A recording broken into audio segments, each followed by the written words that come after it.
So I have right here the outlets we're going to be using. These have an automatic tripper on them. So basically, if these get wet, the tripper will trip. Instead of electrocuting someone, it'll just automatically shut off the power. So these will be going on the 2 outlets above the sink. And then even this one down here, I'm going to have this in here because it's a couple feet away from where the shower will be and a couple feet away from the sinks. I don't want it to eventually get wet and cause any damage. So I'm going to actually use this just to be safe down here by the shower as well. Now it's always good to be extra safe. I know this doesn't have power because this is the inline to the other outlets and the switches, but you do want to just make sure the power that is coming in, you have already shut that off. You might have left it off and someone else might turn it on, so it's good to have one of these testers to make sure before you start.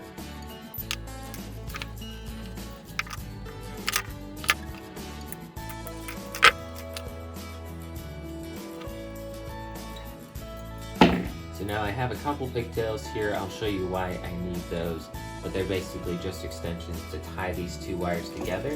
When I have this outlet in, it will be hooked up to the power, but the problem is if I have this hooked up normally from this outlet to give power to the next one, if anything else trips, this will trip and shut off all of them. So I'll have to come back here, hit this just to turn on the lights because this will also be feeding the lights.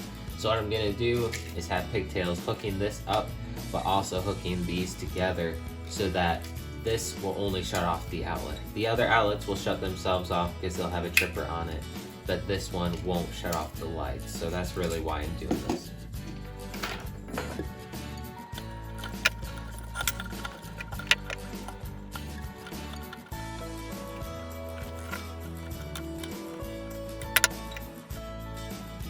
Now, even with the ground wire, you want to add a wire nut onto it, not because you can get electrocuted if you don't. It's not for the insulation, it's actually to protect the other wires. Leaving this bunch of wires exposed, this is really sharp and can cut through the insulation. And the last guy that did work in this house, one of the outlet boxes actually was cutting into the power. So that's charging the ground wire and one of the switches in the basement. Every once in a while, if you touched it just right, the box itself would shock you. So this really is important to keep every sharp edge from these wires covered, even if it needs insulation or not. So these ones, mostly it's to insulate so you don't get shocked or ground on the boxes, but it also protects the wires from touching each other. So you really want to make sure you get the wire nut on there tight, even though it is the ground wire.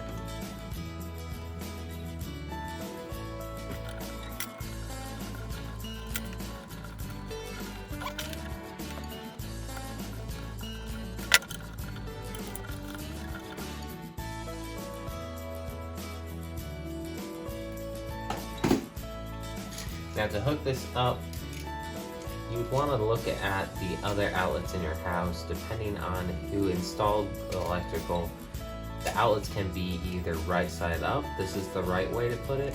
Most of, I guess all of the outlets that are in my house are installed this way. It's not really a wrong way to do it, but you'll want to follow the rest of the ones in your house so it doesn't look odd to have some upside down and some right side up. But basically the reason for that was this is the ground wire right here. Hot is always the small one, so it's hardest to get something inserted in there and get electrocuted. And then this one would be the white wire.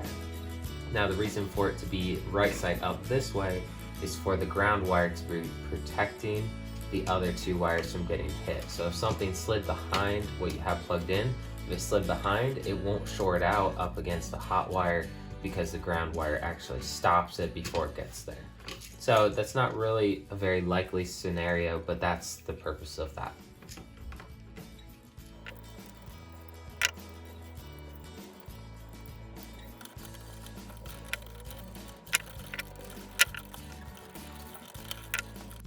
Alright, so I put the 2 in here, the hot and the white wire, and most of the time when there's holes like this where you can insert the wire, I don't really like using those. I'd rather tighten it down around the screw because I know for sure it's going to stay. but these ones actually are designed that the screw is clamping down on the wire. Holds a lot better than the other style where it just pushes in and kind of bites itself in place, because you can just wiggle that wire and it slowly pop out. So these are much better. This ground wire down here will get attached to that green screw. Now the trick is with this one, it doesn't have that hole. So what you do is you bend the wire in a loop in the direction that you'll be tightening the screw. So when you tighten the screw, it doesn't loosen the wire off, it actually tightens it down around it and keeps it from falling off.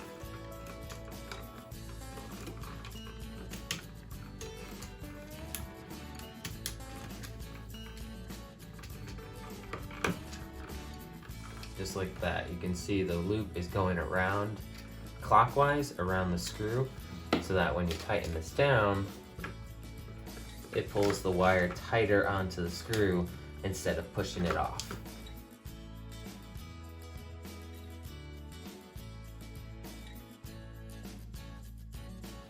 Alright, so there's the finished outlet, it's in place.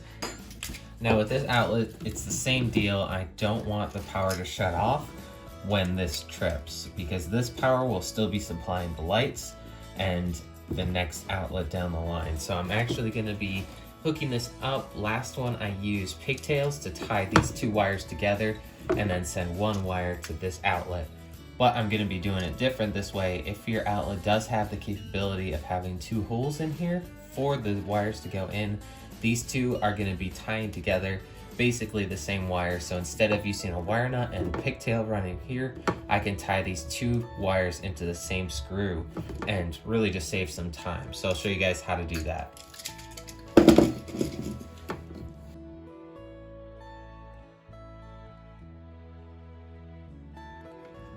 Now, this is really important with these GFCI outlets. They have a very specific way the wires need to come in. Now, I already mentioned the black wires go on the small terminal and the white ones go on the large one. You could also go by black goes on brass and white goes on silver screws. Now, this is important. You want to make sure you read the instructions on the specific outlet. This may change from manufacturers, but on this one, it says line is on this side and load is on the other side. You need to have the wire that's supplying this outlet on the line side, or else this will not work at all. The reset button won't go back in, it just won't work. Now this side is for if you're going to be feeding other outlets with the power from this outlet, and that would be the power going out. I chose to wire it where the power leaving the outlet doesn't even go through here. I have them connected up at this screw, so it automatically is giving power to the lights and the other outlets, because I don't want this to trip and shut off all the other outlets and the lights. Now that is the important part. You got to make sure you have the power coming in the line and the load be the power going away from the outlet going to another one. Now, I really would suggest before you get started on a project like this, do your research, try to figure out as much as you can about the process, how you're going to do it, and really develop a plan and stay safe. I am not a professional by any means, but I've done a lot of electrical work growing up with my dad. He could do electrical and I watched him and learned from him, and I've done a lot of research as well while I'm getting ready for these projects. So please be safe while you're tackling a project like this. So please do not do this if you don't feel comfortable. This can be very dangerous if you're not doing it right.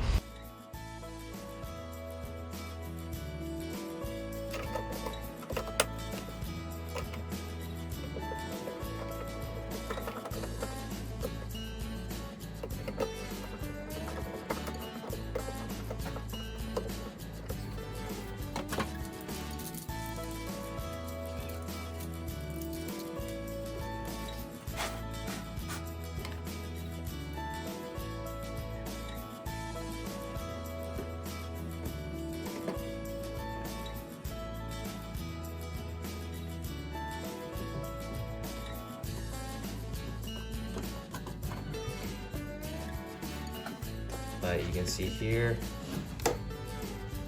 we've got power, both of the lights over the vanity. Gotta push this reset button. Now it's on. Yep, we've got power to both of those.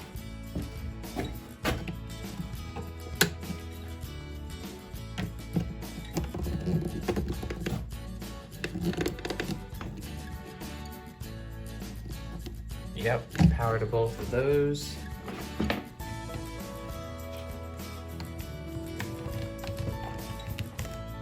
There we go, power. Alright guys, that finishes up my video for today. So I hope you guys found this helpful and enjoyed this video. If you did, hit that like button down below, or you could leave a comment in the comment section. Also, if you have not subscribed already, go ahead and do that. I upload a new video each week. Thanks for watching, and I will see you guys in the next one.